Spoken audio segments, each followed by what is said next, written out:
Yo, what it is, everybody? Thanks for tuning back into another episode here on the Speedbug channel. This is a garage update slash catastrophic failure, and we'll just start with the garage update. So I hope you guys enjoyed the footage of the ZL1 racing the Ducati. I bet you that probably surprised the hell out of some of you. This car, again, is still a bone stock beast. Absolutely nothing done to it. The only thing I've done to this car is pretty much some burnouts. That's pretty much about it. So I hope you guys enjoyed that video. Many more mods for this thing to come, but I'm not going to destroy it like I did this. Still got the GSXR. Still probably my most favorite bike still, and she's not going anywhere. And we'll be getting back to some more riding videos and stuff like that here on the channel soon. I've just been really busy with the Trans Am, the cars, and with the, the trunnions and stuff going out on the TA. Kind of really sucked, and but now that we got that all situated, the Trans Am's running better than ever. Currently she's in the trailer because the Corvette is here. She did have a catastrophic failure, but hopefully we'll be able to get her back up and running. I'll tell you guys about that here in a second. As you guys saw, make sure you guys follow me on Instagram. Again, you can catch all of my updates. I did not film a lot of what I recently just did to this, but she did get all new brakes. She does stop on a dime. She'll give your ass 9 cents back. She's all Gucci ready to go. However, on our maiden voyage, after putting the new drive shaft shop axles in this thing, after breaking the axles here at the track, axles did great. They ride so much better, way less vibration. Everything's great with the car. And then I go out, I get on it a little bit. I didn't decide to rip on it or anything. As you can see, the engine bay is dismantled and completely apart. Well, let me show you why. And pretty shitty. This thing damn near cost me an engine. So here is the factory tensioner. It is hydraulic and spring. So it bolts here and bolts here to the bracket, the tensioner bracket on the engine, and here is the actual tensioner itself.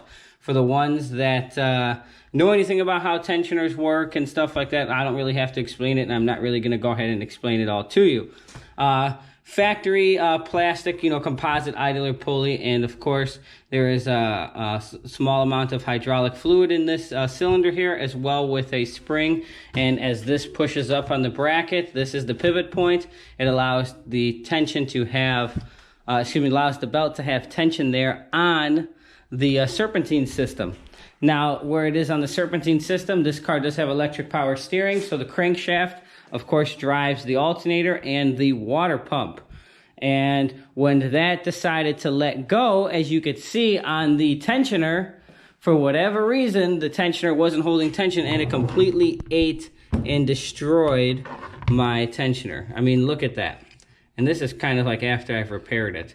And believe it or not, the bearings and everything still work. So pretty shitty, kind of sucks. And so I'm just sitting there driving along about 50, 60 miles an hour, and I thought I shredded a supercharger belt.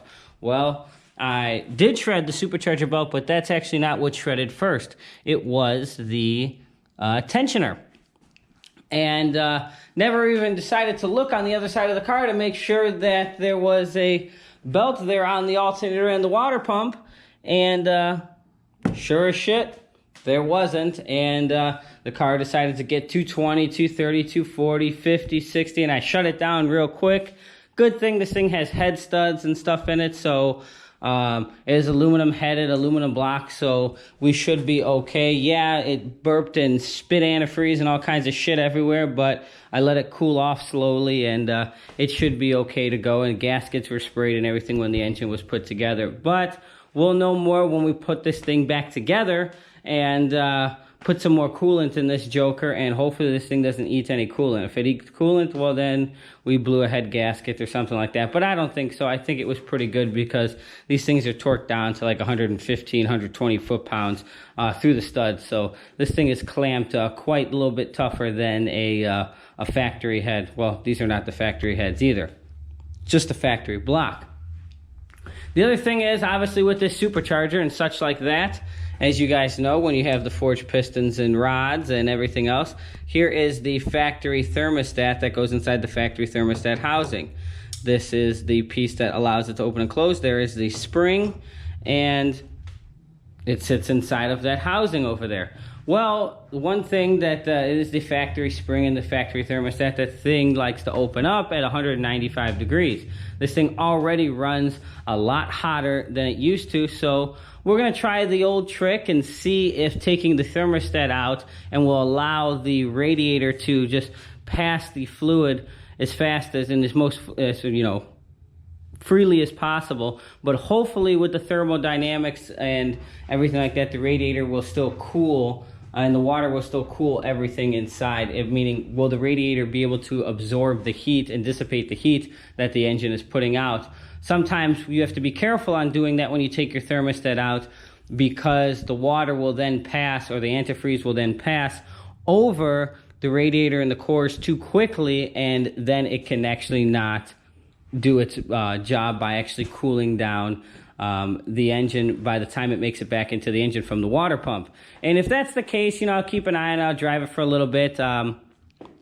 If that's the case, then we'll have to go ahead and get a 160 thermostat or something. Got to ditch that 190 because that shit is too hot. The reason why I'm not too worried about it right now is because I don't really drive this car as a daily, and I primarily live in a warm climate, so I really don't have to worry about waiting for heat or anything like that. That's really not that important to me, considering, well, we have all the heat in the world here in South Florida.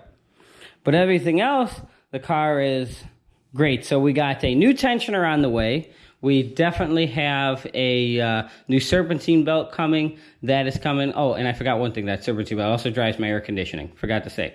But for the Corvette owners, you guys already know this. And then we got the new serpentine belt, brand new GM tensioner, AC Delco belt, AC Delco tensioner. And then, of course, we got our heavy-duty Gates belt coming again for our supercharger. Then I can put the charge piping back together and the cold side of the supercharger, the air box, and everything like that all back together. Next, the garage update. Well, the BMW, it is still here. And I'm going to make a separate video on this about the bike was getting flashed. That's why it was supposed to get out. I had some inside track shit, but then it actually fell through the case. It didn't happen, this, that, whatever. I don't know what the hell I'm even going to do with this thing yet. I wrote it the other day for like the first time in 2 months. I think I put like 40 miles or 30 miles on it. I think it has like 460 miles or some shit now.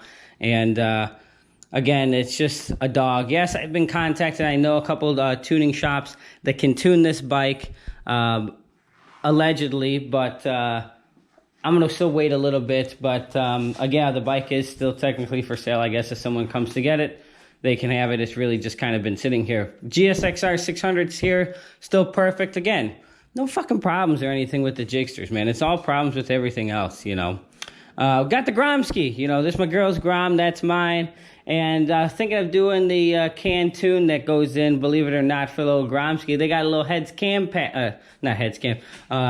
cam and flash for this thing that'll raise the RPM and move the torque band up where it actually needs to be, where it should have been directly from the factory, from Honda, and it allows you to actually make the bike a little bit more rideable and stuff around town. So it's like $150 for like the cam and the flash. So I might go on ahead and do that. It's pretty cool. It allows the fuel mixture to be right for the cam and stuff like that to keep it everything going Gucci. And obviously with the little small tasteful mods and stuff that I already have on this thing, it will probably help it out and allow that cam to breathe much better. Again, no problems with this thing. I think I just passed like 4,000 miles on mine. I think she is like 7,000 hers.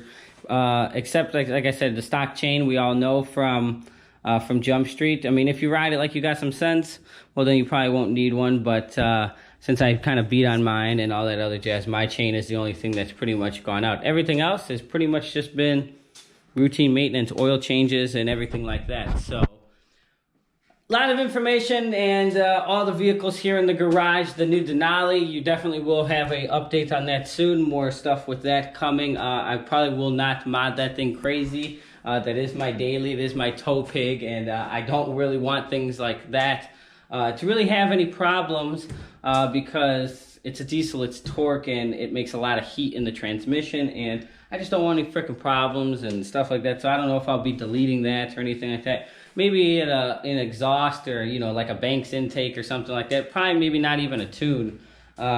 I'll just kind of leave it the way that it is, because you got to remember, you know, what is it, like the LML or the couple, you know, series before, you know, when you would delete a truck and up the boost, they kind of make like what the L5P makes. So it's kind of like, yeah, the EGR stuff, it really sucks. The DEF stuff sucks, but it's still very new. And yes, you can delete them, but sooner than later, you know, the prices will come down, and then maybe we'll talk about going down with that road. But for right now, she's working perfectly fine. And I hope, and I can't wait to get this thing to be back up and running. It just seems like every time this thing gets fixed, I kind of just, you know, it gets let down, and it's just, it's the life of owning a race car and stuff like that. But it's also not really so much just a race car. It is a race car. And the biggest mistake that I made is fully making this car as cool and as fast and awesome as it is.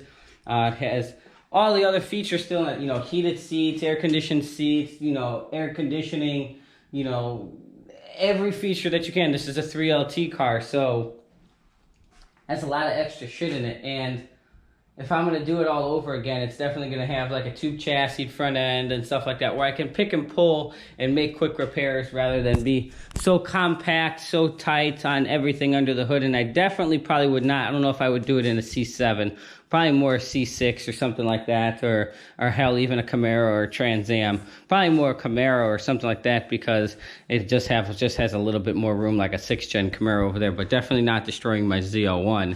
That's just going to be a straight bolt-on car, and I like to drive that car. That car's fun. So, kind of rambling now. Let's just end this video off. But now you guys have a quick update on the G-Raj, and stay tuned for some more riding videos, for some more Denali videos. Now that I have